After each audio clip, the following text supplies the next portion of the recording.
Today we're going to study Boolean algebra and the simplification of a digital circuit using the rules of Boolean algebra.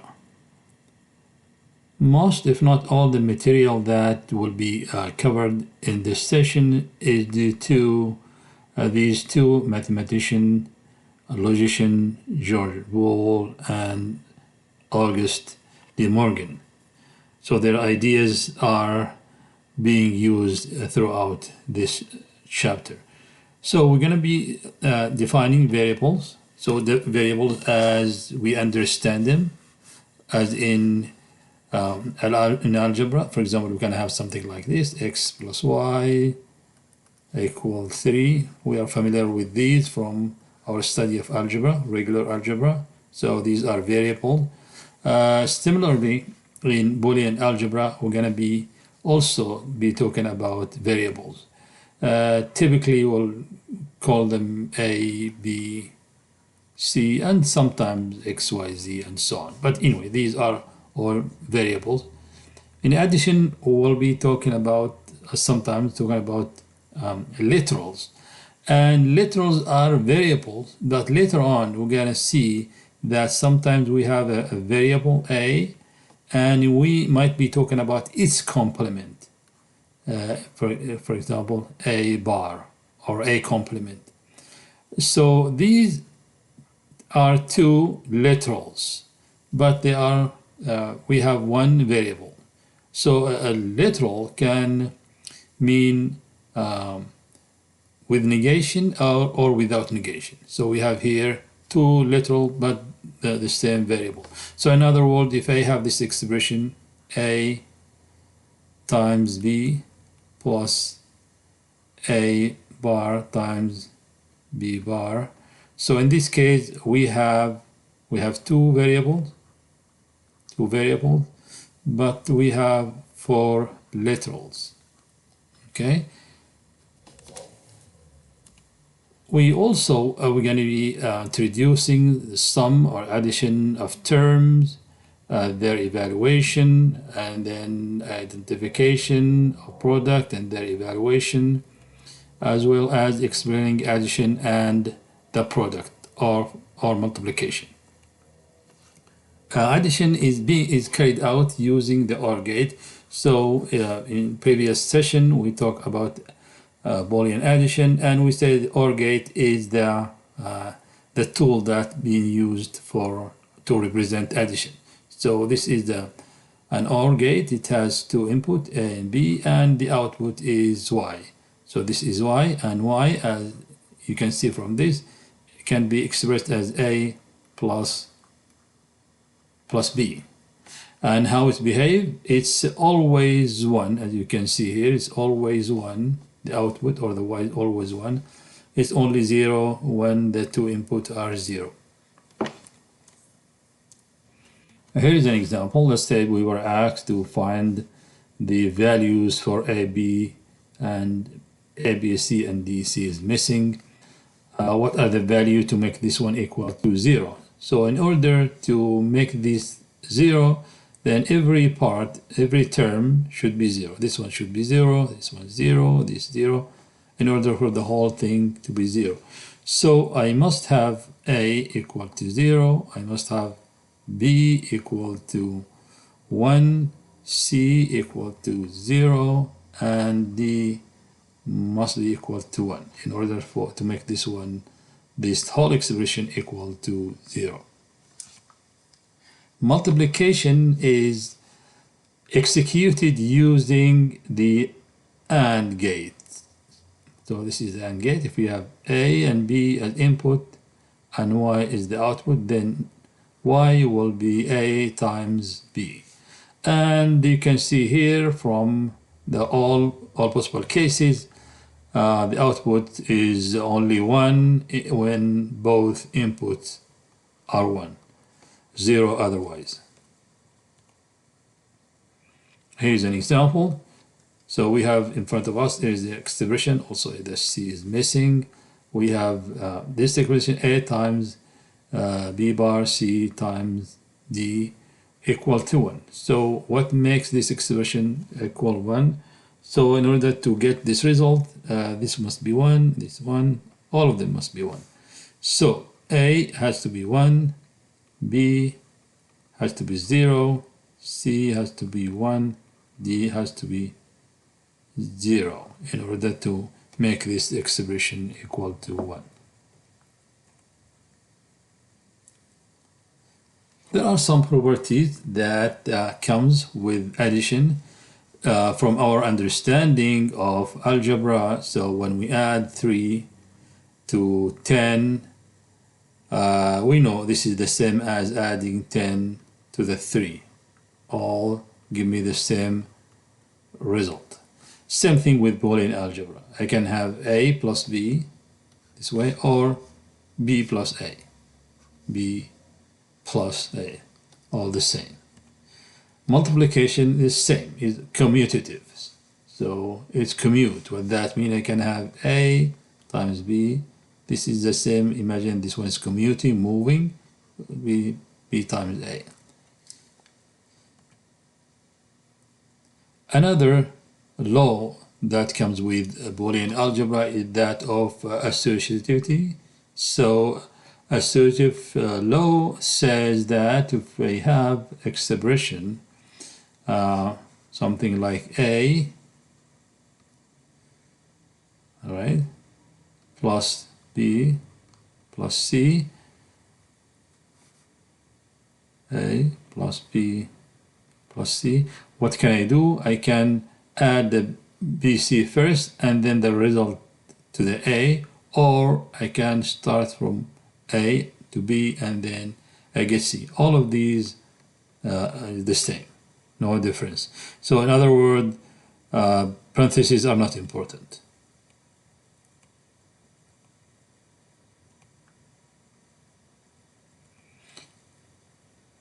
The same thing goes with multiplication. So I can start by multiplying B and C, and then I get the result, I multiply it by A, or I multiply and B, and then the result I multiply it by C. All the same. You can see the symbol here, that's identical. You can also check using truth table. You see this is really the case.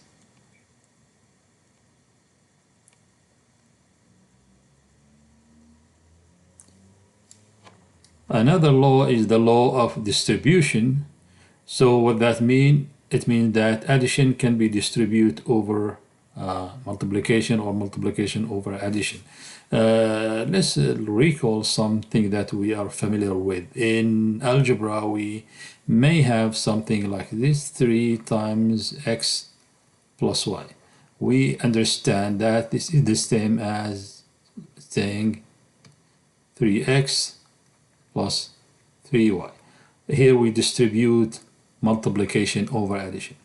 So it's really is the same. 3 is missing here.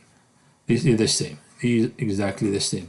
In other words, I can start from this and factor out 3. I'm gonna get back my original expression. All these are the same, and this is exactly what it really says here. So what you see here, A plus B and multiply by B plus C, all right? Or I can have is like expanding this expression in this format. Then I will have A times B plus A times C, and then this is going to be the result. So this I start with multiplication and then I do addition. How this one is important, this will be in later on. You're going to see this will be significant because this helps us reduce the number of gates. You can see here, although these are really identical, these two circuits are the same, but we know this is better because it has less number of gates. Here a summary of the law. So every time we need to simplify, then this is our, we have to follow some systematic way. And the systematic way that we're talking about is using these rules. We have 12 of them, so these will suffice to make the number of gates small. So the first law says that addition has the 0 as identity element. What that mean? Anything plus 0 is that thing, and we can verify it. For example, if a is 0, then 0 plus 0 will be 0. It's a. So a. If it is 1, then 1 plus 0 is 1. So evidently it is the case. It's always a. Another rule says anything plus 1 is 1. And why is that? Because 1 is the biggest value. Is nothing bigger than 1. So recall, in the binary we have 0 and 1, and there's nothing bigger than this. So whatever the value here, and also you can just think of this one as the OR gate. So recall the OR gate does something like that. So if I have here a and this is 1, okay, so the result will always be 1. I don't really care. So in other words, if this one is 0, so just 1 plus 0 is 1. If it is 1, then 1 plus 1 is 1. So it doesn't make a difference. Okay, this is the second rule. And another rule, this is involving the AND. So a or anything times 0 is 0. Anything times 1 is 1. So a plus a is just a, no change, because the same value. Again, it's follow. By the way, many of these rules are really can be derived from other laws. Another law that say anything plus its complement is that thing, and we can verify it. So for example, if both, we know that they can never be the same. So we have only two options. One option is 1 0 and the other one must be 1, then the result is 1. Then it could be the other way around, where a is 1, then its complement is 0, then will be 1. And in logic, this is known as the law of excluded middle. In other words, any statement is either true or false. Another rule here, the multiplication, number 7, and I multiply anything by itself is itself. So I leave it for you to try them with the multiplication involving two literals, or two literals for the same variable. So it will be always 0. Again, this follows from the logic of the AND gate. So when both are, they can never be both having the same value. At some point, one of them will be 0. Another point, another instance will be the other way around, 1 and the other one is 0. And in any case, multiplication by 0 is 0. This rule number 3 tells us. And number 9, rule number 9 said double negation is like cancelling out. So if I have some value, let's say 0, I negate it and I negate it again, I get back 0. Why is that? Because if I do one negation, so I have here 2, right? If I do 1, let's say if I do just 1, then I have 1. If I do one more, then it will be 0. So this rule is really a reminiscence of the rule of double negation. So for example, when we have negative 5, we know this is just the same as saying 5. Rule 10, 11, and 12 are really can be derived. So what this rule says, a plus a times b equal to a. And we can show that is really the case, and very simple proof to do this. I'm gonna do it here. So when I have something like this, a plus ab, then what I can do, I can factor out a, and then what is left, 1 plus b. So we know from rule 2 that anything plus 1 is just 1. So we'll have a times 1. We know that a times 1 by rule number 4 is equal to that thing, so we end up with a. The same thing, later on we're going to see how we derive these. So these rules are really useful to memorize, but they are easy to derive as well.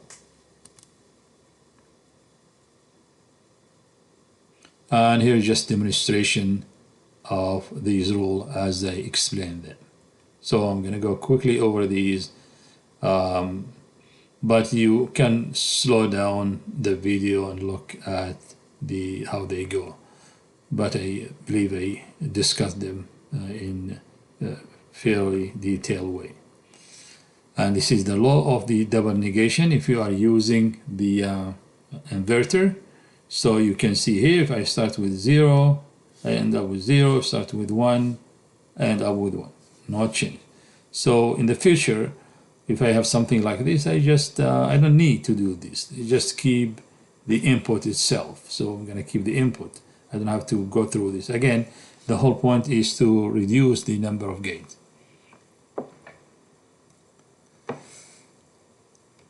So I just demonstrated how algebraically how to solve this, how to reduce it, how to verify this, the left-hand side equal to the right-hand side.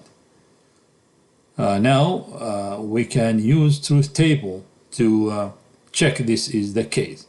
So when somebody asks us to use truth table, number one, we need to think of how many rows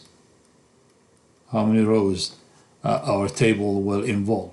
And we have a simple rule. The rule says the number of rows always to the number of variables. So we know what is the difference between variable and literal. It's talking about number of variables, not literal, number of variables. So in this case, we have how many variables? They have A and B. I have 2. 2 to the 2, it means what? It means 2 times 2, which is 4. So this means I will have 4 variables. So I'm going to build my table. So I have A, B, and what are the possibilities? Both of them 0, 0, 1, 1, 0, 1, 1. Nothing else. This is all possibilities. So we're going to see in next slide how we do the evaluation. But what is important at this stage is to find out the number of rows. And here is the truth table. After we built we decided how many rows, and we said they are 4, and we exhaustively list all combination, then we evaluate. Since we try to evaluate this term, so these are intermediate steps, so I need to find that. This is A times B. How I find it? 0 times 0 is equal to 0, 0 times 1 is 0, 1 times 0 is 0, 1 times 1 is 1. So I found out this value. Then I'm going to say, all right, this plus A. I'm going to write it down here. So I have 0 plus 0 is 0, and 0 plus 0 is 0, 1 plus 0 is 1, and 1 plus 1 is 1. So that's complete. This is my final step. And what I noticed this column really agree with column A in every row. This row is the same, this row is the same, and the third and the fourth. They are exactly the same. What that tells me that these two expressions are identical.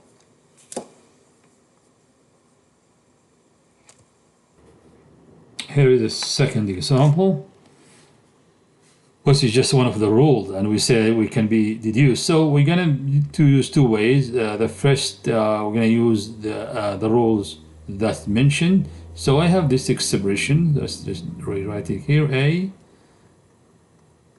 plus A bar times B. So this is the same thing. This is equal to what? I can distribute addition over multiplication. So I'll have A plus B A bar times A plus B. Okay? And we know that A plus S negation is just 1. So if you have 1 times A plus B. And from one of the rules that we just covered, it means that when I multiply any value by 1, it gives me the same value. So this, then I end up with a plus b. And this is exactly the right hand side. So this is the right hand side, and this is the left hand side. So this is a proof using the rules. But also we can use a truth table to find the same, to arrive at the same result, which both of them are the same. And how we know, again, when we build truth table, we will see that column under this will look exactly the same as this one. If they agree in every row, then they are in fact identical. If not, then they are not. But before we proceed, we need to find out the number of rows. What are the number of rows?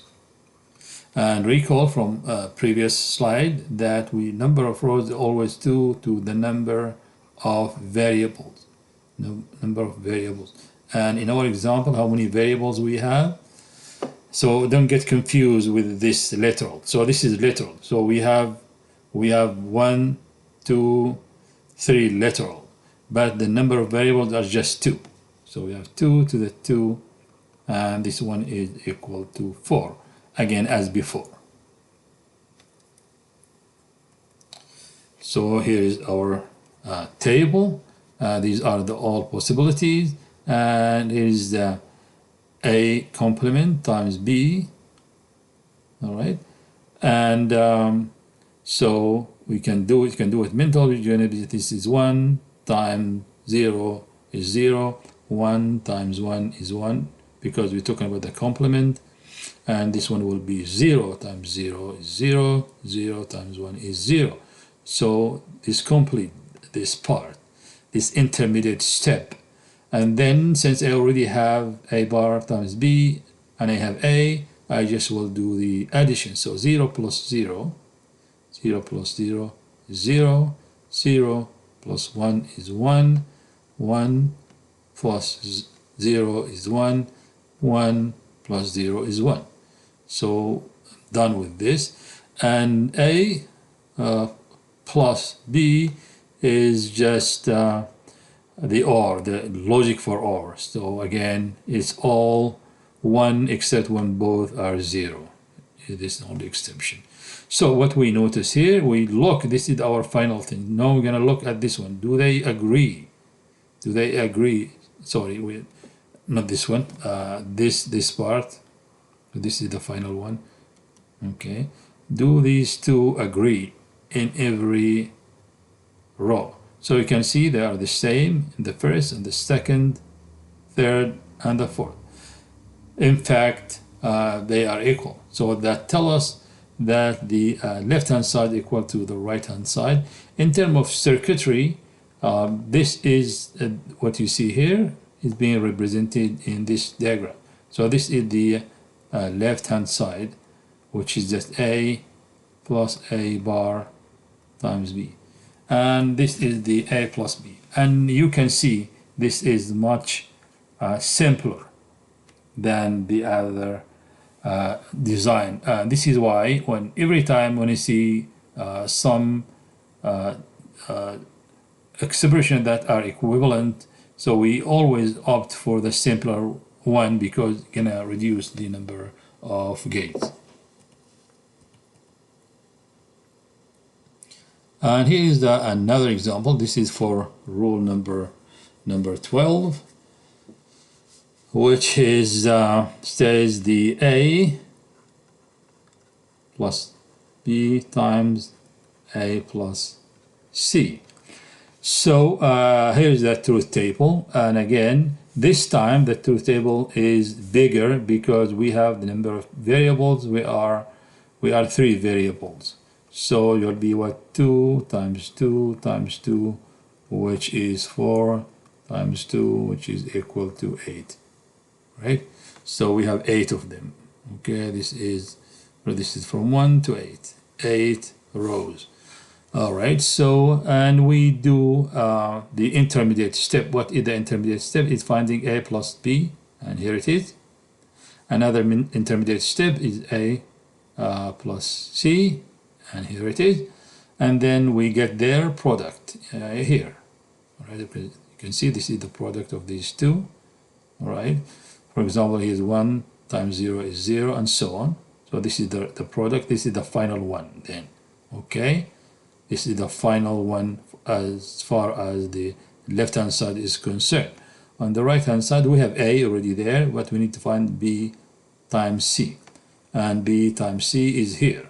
All right, because 0 times 0 is 0, 0 times 1 is 0, and so on. So this is B, C, and then we add it to A. So we have 0 plus 0 is 0, 0 plus 0 is 0, and so on. So we end up with these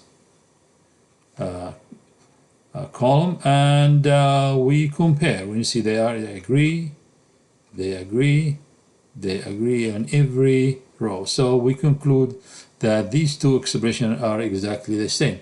In terms of circuitry, the one design is better than the other, which is really this one is better. So the right hand side is the optimal solution because it has less number of gates. So this is using through table. That's not the only way. We could have evaluate this one algebraically, which is what I'm gonna do now. I'm gonna use the FOIL rule, if you recall that from high school. So we're gonna start first. The first we have A times A, and then A times C. All right, plus P times A, or just AB, and then BC. And we know that A times A is just A. All right, so we have A, C, all right, plus A, B, plus B, C. Okay, so next I notice that A appear in this term, in this term, in this term, and in this term. So what I will do, I'm gonna factor out A. So I'll have A factor out. When I factor out A, this term will be left with 1, this one is C, and this will be left with B plus BC.